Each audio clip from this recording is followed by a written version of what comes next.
Okay, so just briefly go over the agenda for today. So we're going to talk about why you have to go through the interview process, right? You already put so much work into this whole season. Yes, there is now another step, and that's in many ways one of the most important steps. So we'll talk about why you have to go through this. The preparation necessary for this, right? Like I said before, a mock interview with your pre-health advisor is certainly an option that we'd want you to consider. It's, a free thing to do. So, we always encourage that. Day of, so how to kind of calm your nerves and focus yourself for your actual day of your interview. And again, in many cases, that's going to be virtual, potentially in all cases this cycle. So you should be in a relatively comfortable space to do that versus traveling.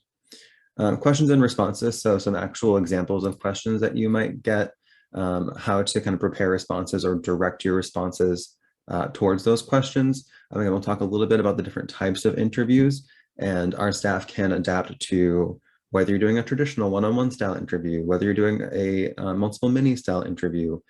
We can adapt our mock interviews to help you prepare for whatever you're going to be doing. The only thing we can't help you prepare for is like a group interview. That is something you'll have to kind of jump into on your own, but we can certainly still practice those questions. And then a follow-up, right? So what to do after you've completed the interview in terms of sending thank yous or following up with said institution. All right, so a little bit more about, again, what is the point of this process, right? It seems like it's a lot, it seems overwhelming, but there is absolutely a good reason why schools do this.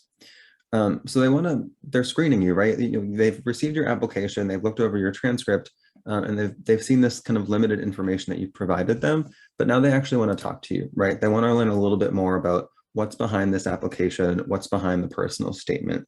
Part of that is to make sure that you're actually dedicated to this path, right?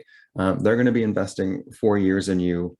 And then if you go on to become a doctor, a dentist, a veterinarian, they want to be sure and proud that you're going to represent them well once you have that licensing. So that's part of this process. Again, they're going to be asking you things that aren't on your application. Yes, certainly they're going to be referring to things that are on there, but they're going to ask you a little bit more about what makes you you, potentially things that just never popped up on the actual application itself. So please be ready to talk about things that you haven't already shared with them. They're going to assess the core competencies. So this is a list that has been developed by the AAMC. It was in the applicant guide that we sent you this year, but all applicants should look that over, even if you're not applying to medical school specifically, because those core competencies apply to all health professions. So review that list, kind of think about how your experiences fit some of the competencies on that list, and be ready to talk about, again, how you display those or how you have displayed those in your experiences. And finally, kind of one of the most important ones, right, is to determine if you're actually a good match for their program. So just because maybe numerically you fit well with a program doesn't actually mean that you're going to end up liking the atmosphere, the vibe that you get during an interview. Interviews can give you a much more solid look into what the culture of this school or program will actually be like if you attended, much more than you could get from a website. Or even through the application itself. So as much as they're looking to see if you're a good match for them, you should use the interview to see if they're going to be a good match for you too.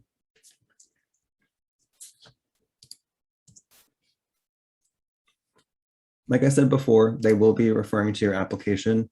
They will be asking you questions that aren't there too, but you want to make sure you've read the latest verified version of your application. So if they do ask you a question about something, you know what they're talking about, and you can be ready to respond to those questions. One thing is to not assume that the interviewers are going to have access to your application. Some schools do close file interviews where they don't actually read your application beforehand, right? So if you're talking about co-ops or dialogues of civilization, make sure you explain a little bit about what that is, and you don't just assume that they know what Northeastern is doing and what we're about. We talk a little bit about what co-ops are and some of our unique things in committee letters. But again, there's no guarantee that an interviewer is going to have read that before before you're sitting down talking to them. So don't just use acronyms all over the place. Make sure you're explaining when you need to.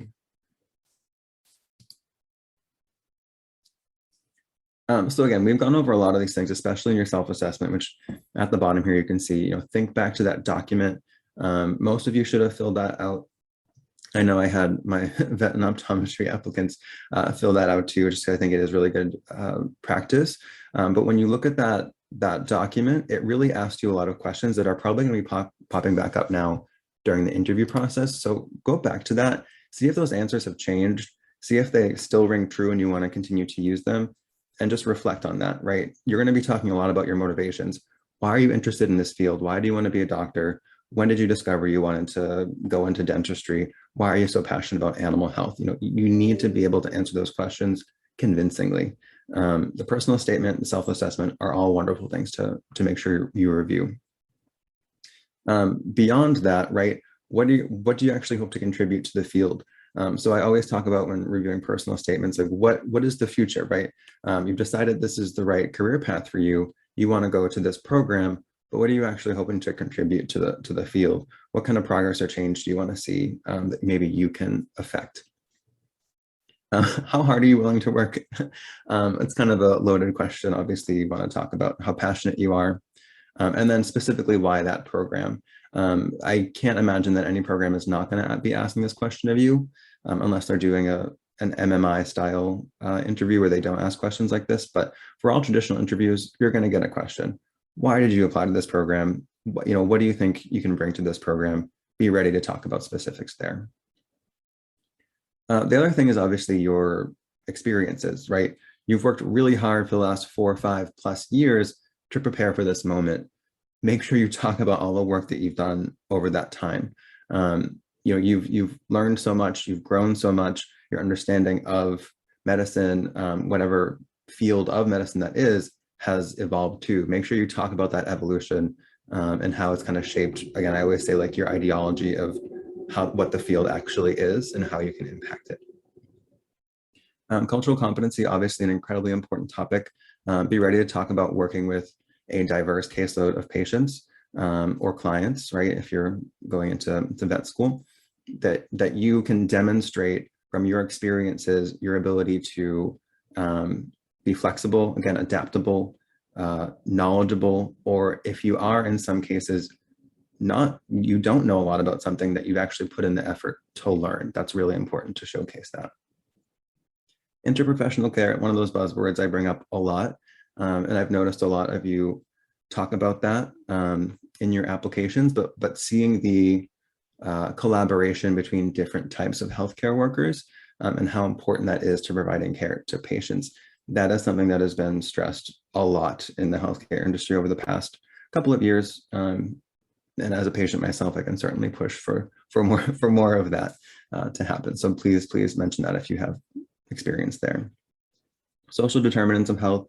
All of you health science majors, anyone that's interested in public global health, this is your time to shine and talk about all of the kind of muddy political, social stuff that we know is affecting healthcare in the United States. Showcasing your knowledge or involvement in things like that is going to go a long way in these interviews, just in showing, again, how invested you actually are in this path. And then ethical challenges. I mean, some of the biggest ethical challenges have been happening with COVID-19 most recently. So being able to speak to things you maybe have seen or faced yourself, or if you haven't, then some sort of scenario where you could showcase what you would do in that situation. It's good to talk about that and be ready to answer those questions. And I certainly build those into my mock interviews to give you challenging questions ahead of time. And that kind of bleeds into the last category here, which is trends in the field. I'm not saying you need to read every single article, magazine, journal, whatever, but it is good to just stay abreast of what's going on in the world. Especially, I mean, so much of our news right now is healthcare related with vaccines and politics and whatnot. It's good just to stay aware of that in case you do get a question that is relevant to that. Problems you intend to address as a doctor, right? We talked about a lot of those already, but be able to talk about what you want to contribute. And then changes that might affect your practice and how you feel about them. So whether that's laws or public perception of medicine or physicians, those things could come up. Just be ready for that. So this one's, again, somewhat obvious here, but we do reiterate this a lot. Make sure you are reviewing the school's website. Look at its mission statement. I know a lot of mission statements are very similar, right? But if you can extract some key words from that and build those into your answers, I think that will certainly reflect well on you. Have a list of reasons why you want to go to that school specifically. Do not be afraid to talk about the location of a school either. I get a lot of feedback every year that applicants are afraid to say, oh, I'd love to go to the school in Pennsylvania because of the city and it's just the life, like, the lifestyle there is great, etc. That doesn't seem like a good enough reason, but it absolutely is. In fact, a lot of schools will ask, how do you, how would you fit in here? How would you plan on living here? Do you think you'd enjoy it? So if you can preempt that and talk about ways you'd fit in not only to their program, but the surrounding community, you're kind of one step ahead. So don't be afraid to talk about that. One thing, if you do email us and say, I got an interview at this school, and some of you have done this for me and I totally forgot this, so please reach back out to me if you already did this. But we will then come back and say, would you like us to connect you with an alumni mentor? And if we have any alumni mentors at the program that you got an interview at, we will connect you to that person and you'll be able to ask them questions about their interview, their application process, the actual culture of the school itself. And I think that will go a long way in helping you make a final decision if you are accepted to that program. And then we do have interview feedback as well, and I'll include this link when I send out the recording later today. Obviously, a big part of each school is their curriculum, how they teach, how they get you involved in clinical opportunities, how they prepare you to actually be a doctor, veterinarian, dentist, etc. So look into things like how they teach, right? Is it lecture style? Is it case-based learning? And be ready to talk about that and how you, if that works for you, right? If case-based learning is something you're interested in, if you like hands-on and collaborative style learning, talk about that. That this is very important to them. They're very prideful on how they teach. If you can address that in your interview, please do so. Class size, demographics, right? If you're looking for a smaller, kind of more intimate setting for medical school, maybe you want to, or excuse me, for any, I always say medical, for any health profession school, this is what you want to talk about, right? I've noticed you have a smaller class size. I think I would do well in something like that. Or I noticed you have a very diverse demographic of students here. I would thrive in a scenario like that. Student support services, obviously really important. Do they actually talk about and address support they provide to their students? That can be a very, sensitive topic, especially in health professions, taboo in some ways. But if a school is more kind of outspoken about their support, maybe that's something that you really like about it. Pass and match rates, assistance for those who don't. Most schools have very high pass and match rates, but again, a lot of them will have extra support for those that may not. That might be something you comment them on or look more into before you jump into an interview. If you've had really great research opportunities, you want to continue that in your graduate program, or perhaps you're going into a dual degree PhD program, obviously talk about their research opportunities, potential mentors, people you've connected with in the past. Maybe it's overlap between what you've worked on in the past and what they're offering. I always say, plug in your experiences to what they're offering. That's going to go a long way. Clinical opportunities in the first 2 years. This has been a big one I've talked with a lot of students on. Are they actually getting you involved in patient-facing or client-facing or animal-facing opportunities in the first 2 years, or are they waiting for your third year to start exposure to that and then ultimately rotations? A lot of schools are starting to pull more clinical opportunities into those first 2 years. If that's important to you, if that's what you want, please talk about that. Patient animal populations, right? So depending on where a school is located, the demographics they serve is going to be completely different at the end of the day. Many people want to go to school in an urban environment because they want to work with a diverse case of patients or wherever it may be. So address that as well. Residency programs, that may be a really big thing that you're interested in. Where their students going after graduation? Do they have any residency programs connected to their school or in local hospitals, et cetera? Like I said before, dual degree opportunities, international opportunities. Some students really want to do rotations abroad. I mean, I know certainly medical and veterinary programs that do these. If you do want exposure in a country outside the US, but still obviously be licensed in the US, this would be the way to do it. Uh-huh. I'm just gonna mute someone there. And then financial aid scholarships, right? This is a big one too. I get a lot of questions about this every year. Financial aid and money used for medical school are limited. So when you're reviewing this information, and a lot of times schools will talk about their financial aid during an interview day, please take note of what they're offering, what the options are. If they have any scholarships you can apply for, and let us know if we can help at all. But you know, that's something that comes from their end for the most part. Like I said before, I won't kind of go too much into this, but plugging in your experiences to what they're offering, to what their goals are, to what their mission is. If you can make those links, they're going to easily be able to see you fitting in and succeeding at their program. And I just provided a simple example. I know a lot of you have volunteered at Rosie's Place, so this might be something that's easy for you to say, but if you're applying to BU and you're interested in that program, you know, there's a way to connect what you've done with what BU is doing as well.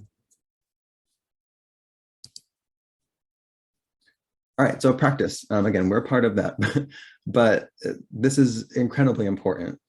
Sure, I'm sure that some people could go into an interview without any practice and do absolutely fine, but that is not most of us, right? We want to make sure that we feel confident and comfortable answering these questions and sitting in front of a camera, talking to someone virtually, especially. So that is how I'd want you to practice for the most part, although doing stuff in person is certainly fine as well. You can find plenty of classic interview questions online. Again, if you do a mock interview, we'll ask you many of those questions too, but look over the most common questions and practice them. So practice answering questions aloud. I do this myself, right? I will kind of just sit and ask myself the question and then just speak. Sometimes I'll time myself to see how long my response was, if I want to shorten that, if I want to lengthen that, do I feel that I rambled? You can record yourself. I certainly have not done that yet, although again, this is a technique that can be used. I think it's especially useful now in the virtual environment to potentially use Zoom or another platform to record yourself responding to some of these questions and then just watching it back, right? It can certainly be awkward and painful that first time, but you're going to pick up on things that you can then improve on. And that way you've refined your habits a little bit before you're sitting for that final interview. One thing, and I'll say this again a little bit later on, you know, when you're answering these questions in practice mode, for example, and you feel like halfway through your answer, it's just not what you want it to be, I would challenge you to keep going. Instead of saying, you know what, let's cancel that and start from the beginning like this never happened. You can't do that on interview day, right? You need to pick up the pieces and keep moving. So challenge yourself to take a deep breath and continue to answer the question instead of kind of pretending it didn't happen. That's going to get you in the mindset of being able to pick up that ball and get to the end zone versus just quitting the game. And if that happens during your mock interview, I'll push you through that as well. It does help. So again, we will schedule 45-minute blocks with you. Each applicant is allowed to schedule one of these with us per cycle. So, you know, before your first one might be the obviously best time to do so. Let us know if it's a traditional style or MMI style, and we'll kind of fit around that, whatever the style is. And then again, we want you to ask for feedback from multiple people, right?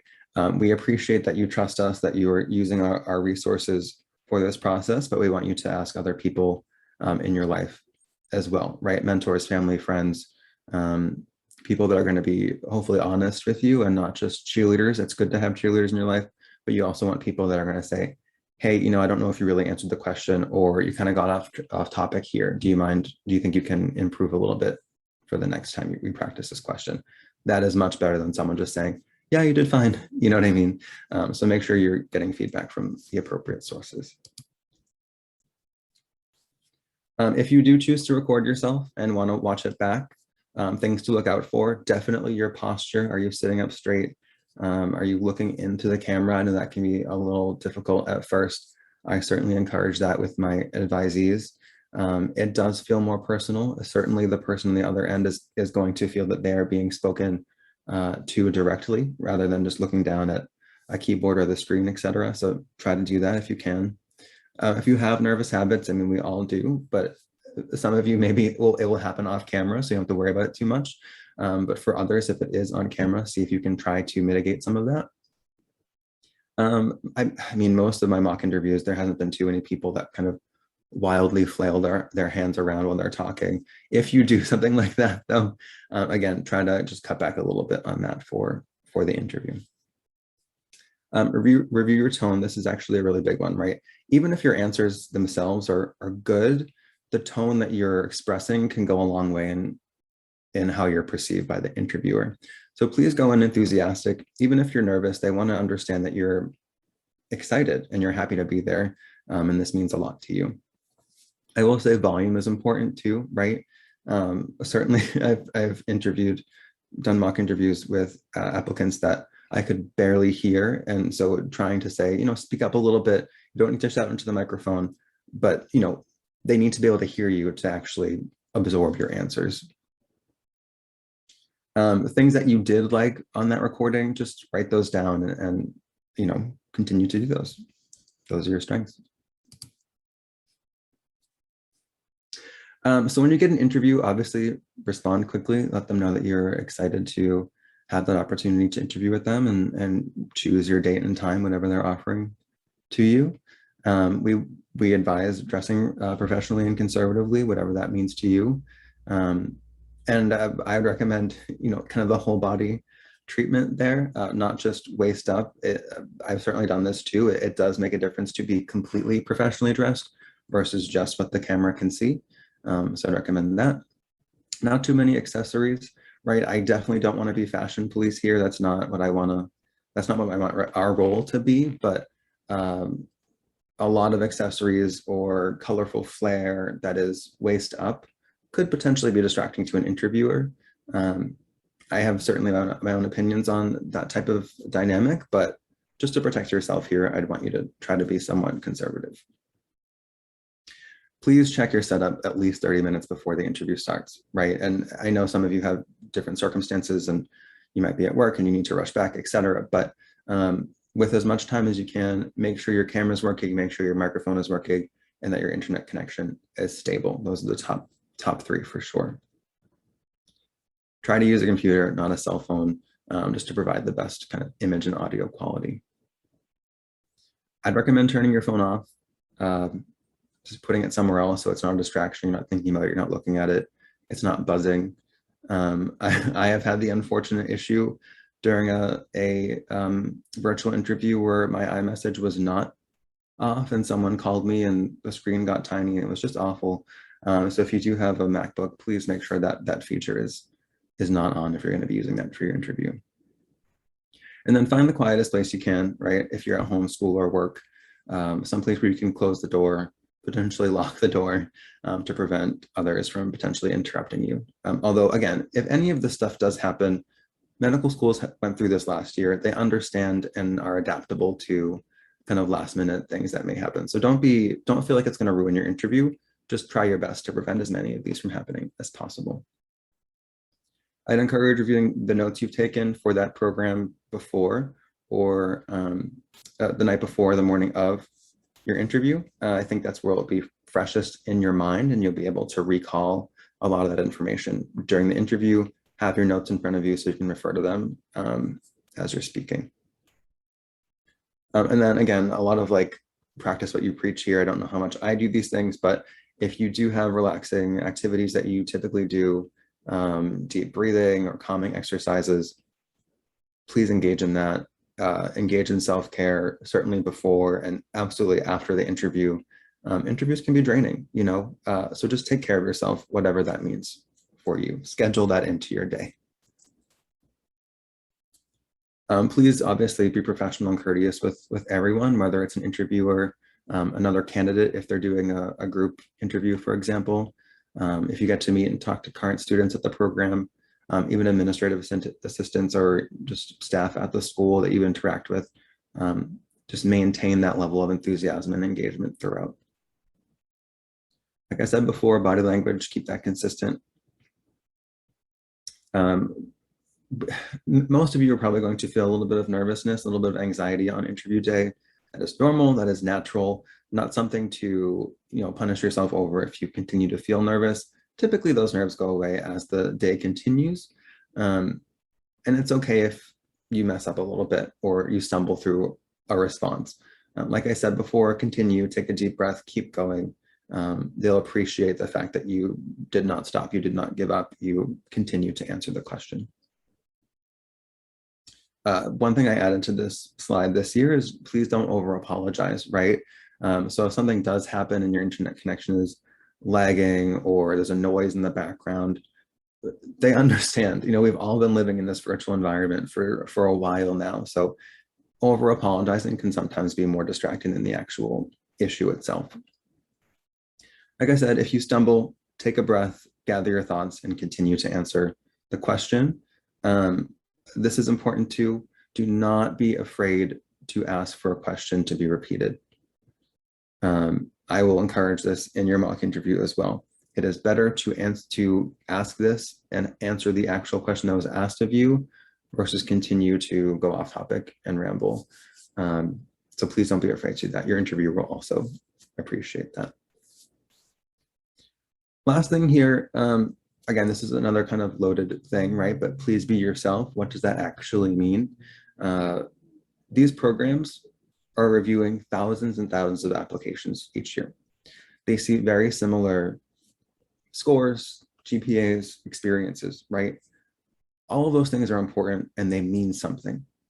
But the interview is the only real portion of this process where you really get to be yourself, express yourself, show your excitement, your passion, and talk about things, again, that maybe are a little bit more unique to you, that just weren't as immediate on the application itself. Some of you did include hobbies and things you do outside of these professions on your application. I think that's awesome. Continue to talk about those things. I'm sure they'll ask about them, but don't be afraid, again, to just kind of be who you are. So like I mentioned before, the format does change from school to school. Sometimes it's just one person. It could be one faculty member, one admissions officer. Sometimes it's a couple people asking you questions. It could be a live interview. It could be asynchronous. I've already seen applicants have both of those this summer. So if schools are doing different things, be ready to do different things. And I think we'll talk about MMIs in just a second. All right, so just some reminders here, right? When they're interviewing you and you're responding to questions, think about it this way. Yes, they're interviewing you to go to their program, but they're also interviewing you to become a doctor, to become a veterinarian, optometrist, whatever it may be. So they're thinking beyond that as well. That's why I encouraged you earlier, think about what kind of impact you could have on the field, not just the impact you could have on their campus. Again, appearance, your interactions that day, social media. I'm definitely not saying that admissions is going to be checking your social media, but we certainly just don't want anyone to be caught up in something like that. So just double check that everything that you're kind of exuding and putting out there and into the zeitgeist is professional. And again, just a list here, but the AAMC competencies cover a lot of these as well. Some of these, again, are pretty obvious. We want you to answer questions honestly and openly. There are certainly some issues that applicants are a little bit more hesitant about, or maybe they address them on secondaries that might pop up again here. Maybe you don't want to spend too much time on them, but certainly if you get asked about them, please answer those honestly. Focus on your contributions, what you learned, not tasks, right? So they can read your application, they can look at what you did in a specific co-op or job, whatever it might have been. Focus on what you actually got out of it. the growth you had versus I did X, Y, and Z every day.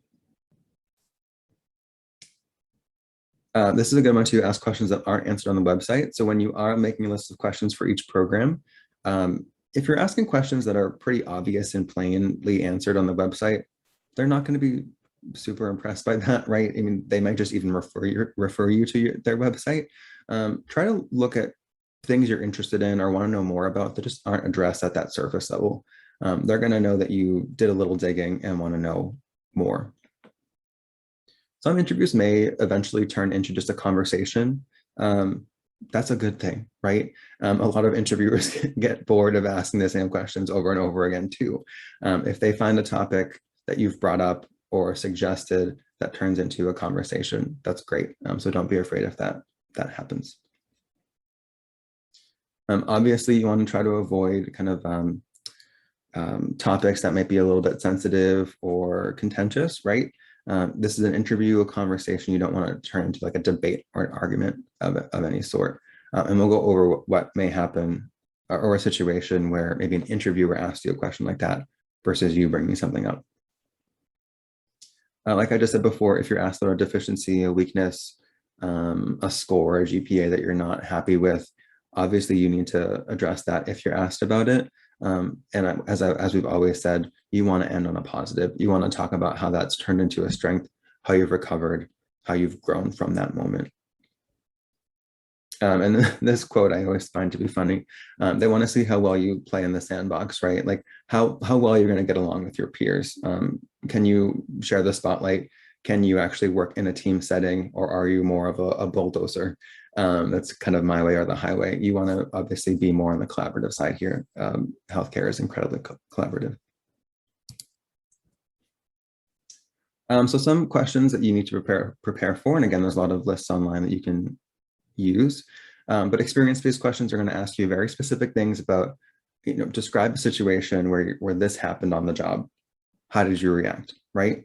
And so you need to be cognizant and aware of some of these instances and kind of anecdotes from those jobs, from those experiences. So think about everything you've done leading to this point and some of those moments within those positions, those experiences that you want to talk about, that you want to highlight, so that when you get a question like this, you already have an example pulled out in your mind. And again, some of these are on the self-assessment too, so please review that. General questions, we talk about some of these already. Why this school? Why are you different from other applicants? Strength versus weaknesses. How did your interest start here? And then situational stuff. Again, this is a lot of MMI-based questions, but these are the more hypothetical questions you see on something like Casper or the situational judgment test, where you'll be given a scenario and kind of asked, how would you respond to this? What would your plan of action be? What do you think is the right choice here? If you have an MMI interview coming up, we want you to practice these scenarios, these questions. We'll also do that mock interview with you.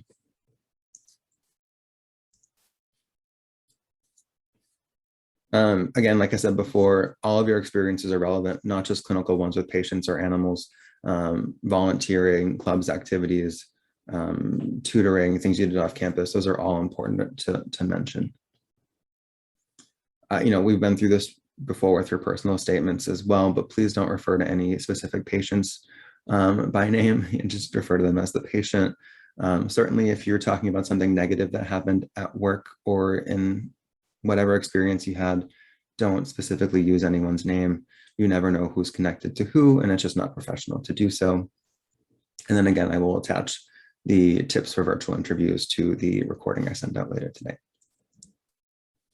All right, so MMIs, a good number of you will be going through this cycle, as well as vet students have also started to go through MMIs too. So it's a different format, but the same goal, right? You've all gone through a traditional style interview. This one's a little bit different. In traditional times, before COVID, what would typically happen is you'd travel to the school and they'd have you go through a series of rooms, and in each room would be one or two interviewers and you'd be given a prompt, a situation, and you would need to respond to that situation and explain how you'd handle it to those interviewers. They would time you. When your time is up, you'd then move on to the next station, you'd get a new situation, and it would continue. So that is how an MMI has typically worked in the past. They do this virtually now, using Zoom, using their own virtual platform to present you with multiple scenarios. So it's very similar, it's just you're not obviously physically moving from room to room. It's more objective, right? So every candidate's getting the same scenario, and they get to kind of compare and contrast how X candidate responded versus Y candidate, and which one they think is maybe the most efficient or would lead to the most successful outcomes. The traditional format for this, and again, this can change from school to school, but typically we see that applicants are given 2 minutes to read the initial question or prompt, 6 minutes to respond to that prompt, explaining your rationale as to why you think you should do X, Y, or Z, and then a minute basically to gather your thoughts and move on to the next station. This may be different virtually, but pretty much it stayed the same. And of course, we can adjust in the mock interview if the times are a little bit different for your program. They're looking to determine things like ethical judgment, maturity, your ability to prioritize. Problem solving is a huge one. I have, in my mock interviews with applicants, built in a lot of questions around ethical things with healthcare policy, which I actually started to do before COVID. And then when COVID started, my questions became too realistic to ask anymore. So I had to adjust them and be more creative. So it's things like that. For example, masking, right? That is such a contentious issue, unfortunately, in society. And so being prepared to talk about something like that is important. And being able to address it professionally is going to go a long way. So just practice things like that. So each prompt, each question is trying to get at something. They're trying to assess a value or a competency in you. If you can identify what you think that competency is, right? Is it your judgment? Is it your professionalism? Is it your patience? If you can identify that, you can then adjust your answer to address that competency. In the past, obviously in person, they've had kind of role-playing situations where you walk into a room and there's a patient and you need to talk to them. I haven't heard of anyone doing that virtually. That could obviously change for this year, but so far I have not seen that happening. But if you do have someone, pretending to be a patient, make sure you're ready to have that conversation as well. I've certainly done that in some of my mock interviews, which I think is quite fun. I've had people convince me to get a vaccine. Like I said before, it's never a bad idea to read up on healthcare issues, to read the news, to just keep abreast of what's going on. What I'll usually say is there isn't a right or wrong answer here, right? Everyone attacks these a little bit differently, and I can kind of vouch for that. But there certainly are informed answers and uninformed answers. So if you're providing good evidence, allergies. If you're providing good evidence and kind of data and facts based on the prompt you were given to support your answer, that's going to go a long way. Even if the interviewer doesn't agree with you, maybe in their own mind, the fact that you're able to back up your answer is more important. But if you present data or an answer that has no substance, and you just think that's what they want to hear, they're going to be able to see through that, and they're not going to be as impressed with your answer. Okay. These are very rare in the virtual environment, but they could still happen. If a school wants to see how you interact with others, how you do in group work, if you share the floor, if you're kind of dominating the conversation, they'll do something like a group interview, where it's still very similar types of questions, kind of more personal questions or discussion-based questions, but you're in a group of applicants versus on your own. So they want to see how well you bounce ideas off other people. Again, if you're dominating the conversation, if you maybe suggest for somebody else to speak, if you draw off one of their ideas, those are the things you'll be focusing on for those interviews. Again, it's hard for us to recreate that in a mock interview setting, but if you do have one of these, let us know and we'll kind of talk through what you could do to prepare for that. So this is what I was talking about before. If an interviewer were to ask you a strange or inappropriate question, it's your right not to answer that question.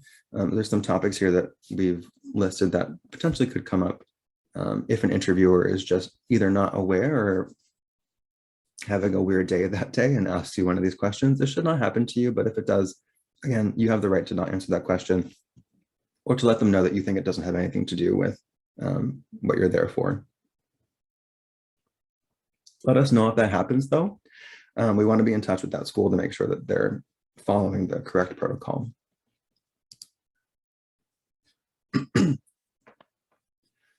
Right after your interview, I'd suggest taking notes immediately on what you liked about that experience and what you didn't like. That might seem kind of simple, but when you're actually going back and potentially making decisions on what program you want to attend, your kind of immediate thoughts about how they treated you, what the atmosphere was like, how much information they gave, how kind of transparent they were, those things are going to definitely play into that decision.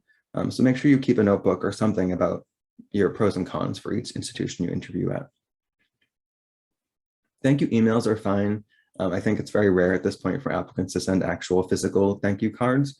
Try to send those to as many people as possible. If you can't get some people's information, I just recommend sending one to admissions, thanking everyone that participated, but try to obtain individual people's emails so you can send them individual messages.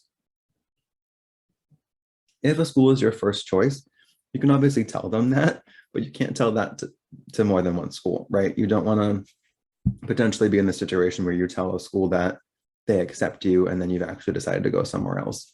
They're going to remember those things. So please only say that to one school. There will be also second look days in the spring. So if you are accepted to multiple schools, you will have a chance to interact with staff, with faculty, with current students again, to make a final decision on which one is the best one for you.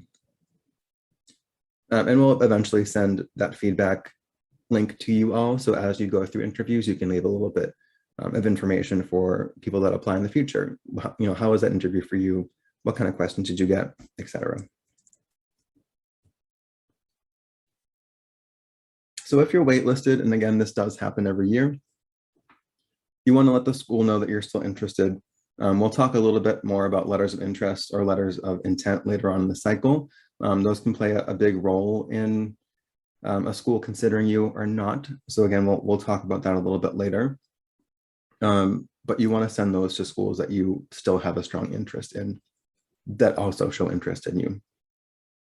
Most MD waitlist activity is going to be happening late spring, early summer.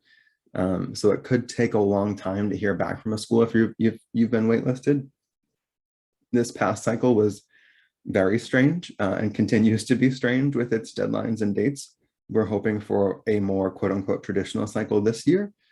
So June is more of a firm time that you'd know if you got in off a waitlist or not. And then geo and dental waitlist activity varies every year. But again, most of this stuff is going to be happening between March and June for the programs we advise.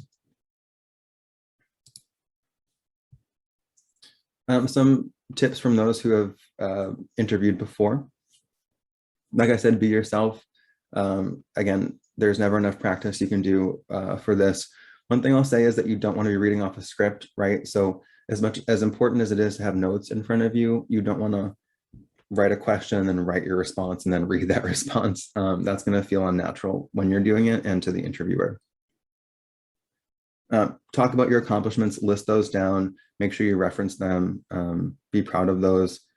Co-op, right? Northeastern has drilled this into your head. You know, 99% of you have done co-ops. So please don't be ashamed or afraid to talk about those and talk about those as, you know, the immersive experiences that they were.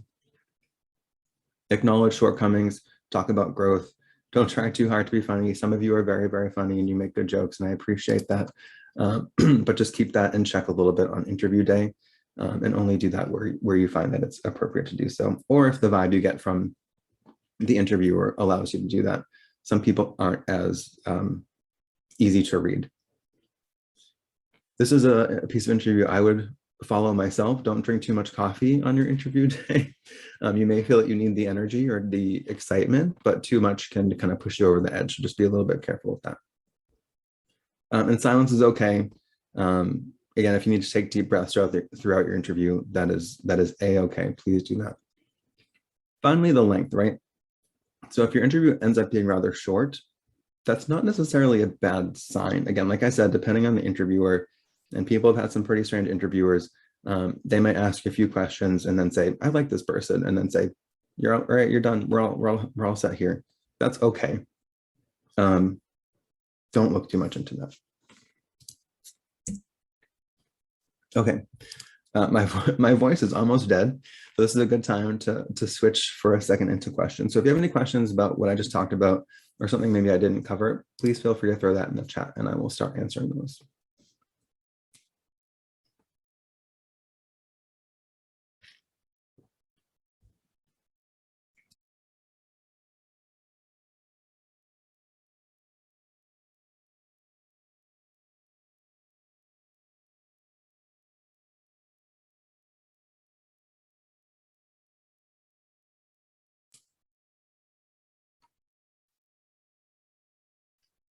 Mm. So a good question. What weight do you think schools place on interviews compared to other components of the application? I think an interview is a very, I'll just say, heavy part of your application, right? There's a reason why it's the final stage. It's because everything beforehand has led them to believe that you're going to be a good fit for their school. The interview is the confirmation of that. It's kind of like taking a final where it's worth a huge chunk of your grade, right? And I don't mean to drum up the anxiety, but it is important. It's just the same as if you're applying to a job. So it is important. So everything, all the advice that I had given, please look into that. Please make sure that you're taking care of yourself and preparing for it. But yeah, it is very, very important.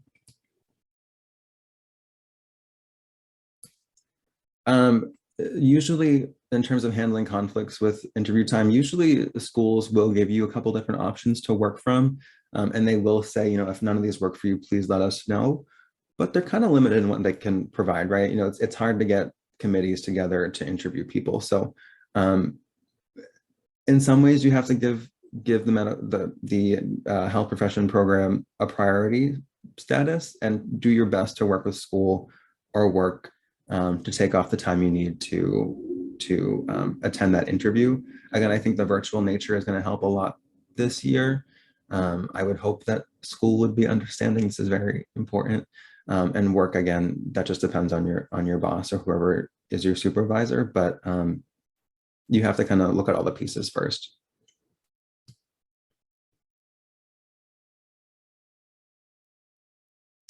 So with MMI questions, yeah, so I think it may depend on the school whether you get questions about the school itself. I would still, if a school says, we're going to do an MMI interview with you in 3 weeks, I would still want you to be able to answer the question, why do you want to go here?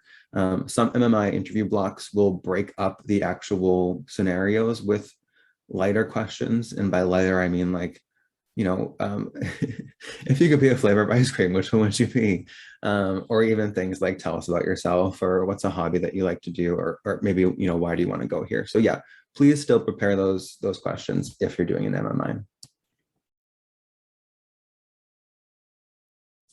Yes. So if you get a question about, talk about a time where you handled a conflict with a patient and you're like, oh, I've had patient experience, but never really a conflict. The best thing to do in that situation is not to say, oh, gee, that's just never happened to me. I guess, you can preface with that, but then say, if that were to happen, this is how I would handle it. This is why I would handle it that way. These are the skills I've learned that would, inform me to handle it that way. So that way you're still answering the question and they're still confident in your ability to do so. And the focus isn't on, oh, I haven't done this. So that's my recommendation for that one.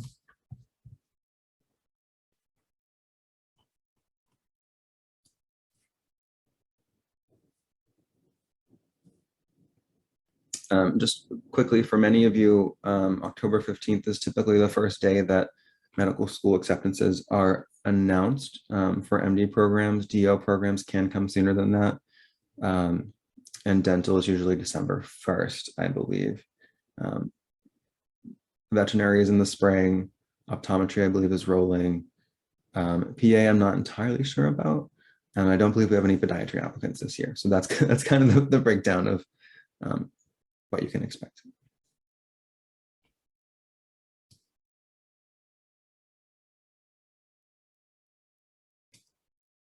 Any other questions about interviewing? We can give you advice all day long. At the end of the day, it really comes down to just practicing these questions, using your resources, relying on your friends, family, and mentors to practice, and just being yourself. Again, I know that sounds corny, but it really is true. They're excited to talk to you and to meet you.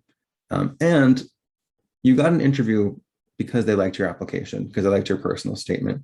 You wouldn't get an invite if you weren't already a favorable applicant, right? So remember that, and have a little bit of confidence when you go into these things.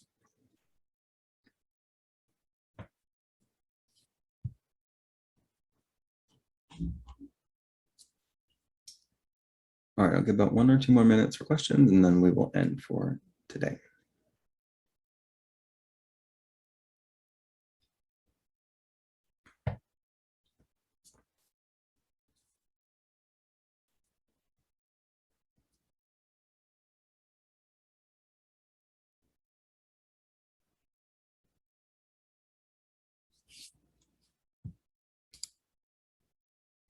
All right, so going forward, obviously, please be in touch with your pre-health advisor.